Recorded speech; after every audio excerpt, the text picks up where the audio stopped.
Hi, my name is Mia Hannah Nicolaides. I've been doing acting from a very young age. I've always enjoyed it. I've done things for Saturday drama schools and local theatre companies, and I've also done a few professional things, a few short films. I did a Cadbury's radio advert when I was 10, and I've done a few feature films, just minor roles as well.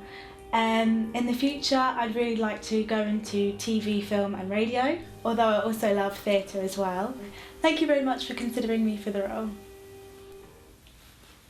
Do you want to hear a joke about my father? One night, when I was 12 years old, my dad decided to decorate the house for Christmas. He'd never done it before, and I remember it was really cold that year, so we did it all in these big gloves and boots and this big coat that he just bought with all the money from his raise. It took him almost a week to finish it, to get it just the way he wanted it. But when he finally did, the whole town came to see, like everyone. The cars were driving up and down the road over and over again just to look at our house. I was so happy. On Christmas Eve, Dad went down to this bar he used to hang out in.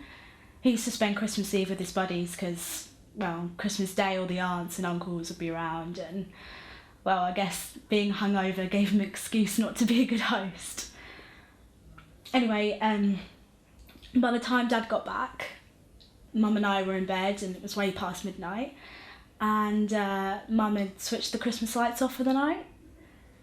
So I guess in the darkness and after drinking all night, Dad forgot all about the Santa mannequin.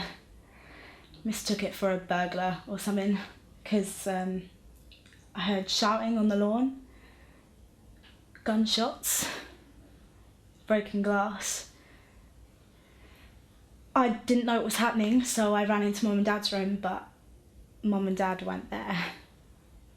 And it was cold, like someone had left the window open. So I looked, and there was Mum,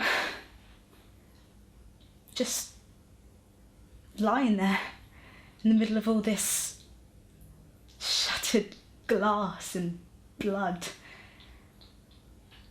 And I just stood there. I couldn't move. And then I heard the front door open and footsteps running up the stairs, and I was so scared.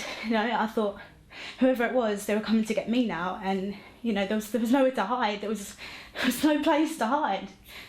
The only thing I could think of was to lie down next to my mum and play dead. So when Dad came to the room of the door and he saw me and Mum and all that blood, he said something, but it didn't register at first. And then he started crying and saying, no, over and over again, no. And then I realised it was Dad. But before I could say anything, there was another gunshot. And then he wasn't crying anymore.